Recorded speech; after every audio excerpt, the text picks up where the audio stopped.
So in this film, I'm going to show you how I design a Parget.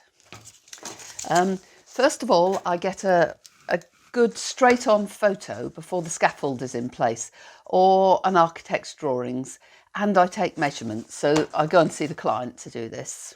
And at the same time, I discuss with the client what they would like.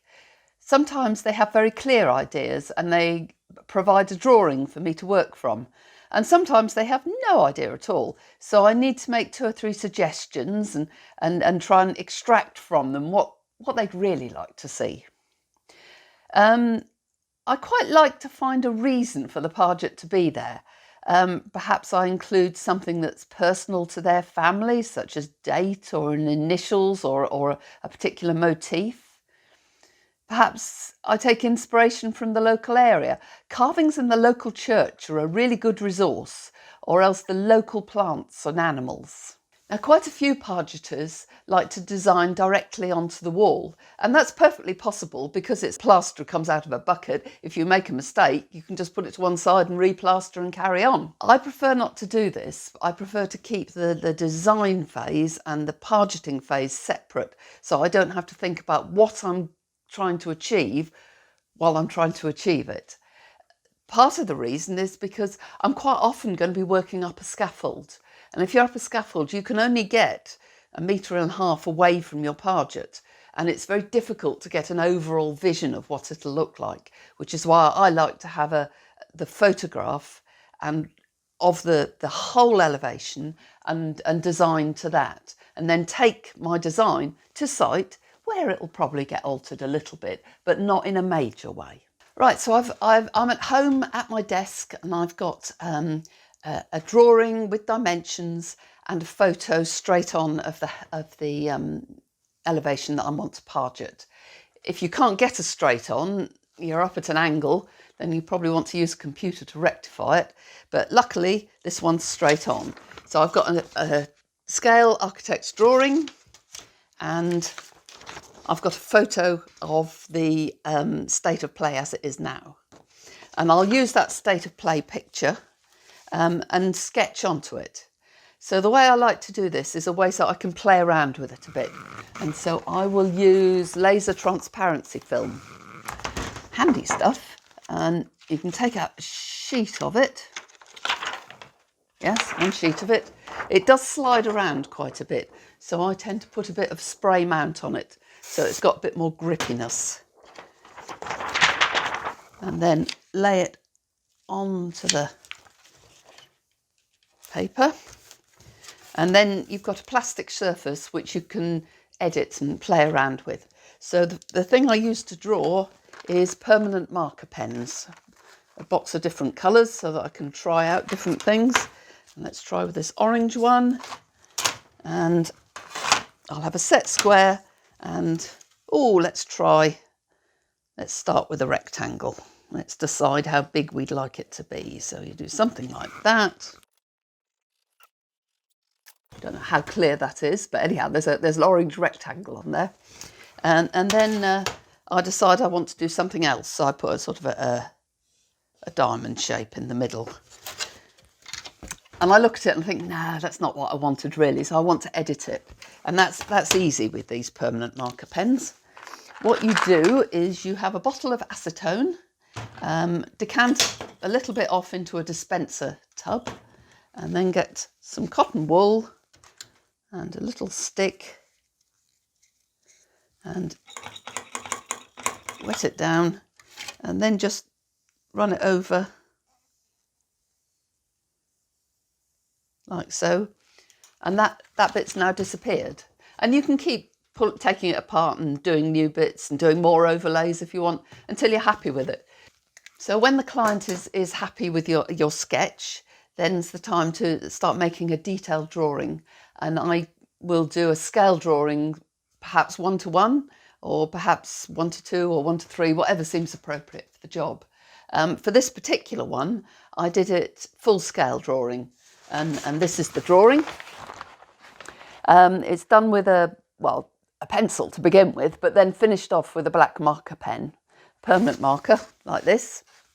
And A line drawing in black marker pen is just what you need, because you don't want any shading, because that's too much detail. You can't show that. You do an outline line drawing. Black is really good and permanent is really good, because it won't get washed off and you won't say, where is that line? I can't see it. And if there's too much bare white space, then you know that your design is too simple. So this is the right sort of density of design, really. Now, sometimes I do my design differently.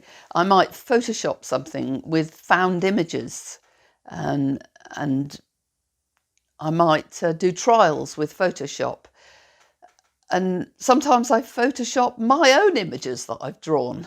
When I go to site, one of the other things I take with me, as well as the drawing, is some reference pictures.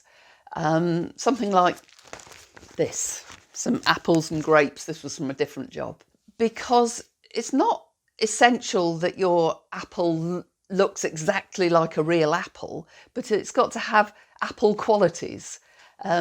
So you can vary it, because you're an artist, not a scientist. But it's really handy to have pictures to hand, just so that you can see, oh, apple branches always branch off at that sort of angle, not that sort of angle, and you can refer back to them. You can parget up to about 50 millimetres before you need to support the parget.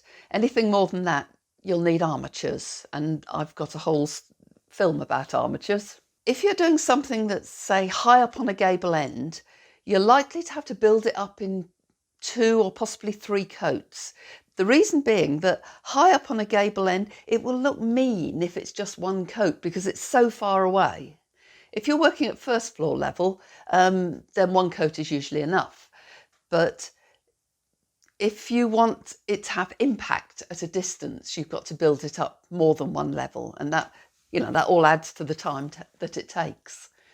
And another time that you're likely to have to build up more than 1 coat is if it's something that needs to have impact. So an overmantel indoors above a fireplace, you're quite likely to want to have lots of drama to it, and that will require more than 1 coat. And the other thing that you have to think about with something like an overmantel is that people will be looking at it very closely. So your finish has to be perfect, much more accurate than you would need if you were high up on a gable end, where it's the general overall look that's important. One of the patterns that's become very popular in recent years is to have a frieze between the ground floor windows and the first floor windows. You have a horizontal frieze right along the front of the house. And it looks very nice. You can have a sort of a vine effect with flowers or grapes or whatever you like, and it can vary along the length, just sort of gradually repeating and changing. But what you should not do is start at one end and work through to the other end, because as you're working, you'll get used to the pattern and your work will become more fluid. And then by the time you've finished, that end will look really stilted compared to that end. So when you're doing it, start in the middle and work outwards, and that way your parget will look a lot more well balanced. There's another design which used to be popular but has gone out of fashion, which I think is a really nice design. It's to have panels that hang down between the first floor windows. Bear in mind when you're designing a parget that it's much more fragile than brick and stone. So if you're going to have parget at ground floor level, only put it in a very sheltered place. You don't want something where it's liable to get bashed, because if it gets bashed, it will never be the same again, and your client won't like it. It's not by chance that most pargeting is at first floor level, where it can be seen but not damaged. If you're working indoors, and then think about how you're going to light the parget. Outdoors, you have little choice. The sun lights it generally. But indoors, for example, maybe you're doing an overmantel, nice rectangular space, and you want it to have lots of drama. So you want raking lights coming in from each side. And you should get the electrician to fix those lights in place before you begin your pargeting. Don't do your pargeting and then rely on the electrician not to damage it. That's far too risky.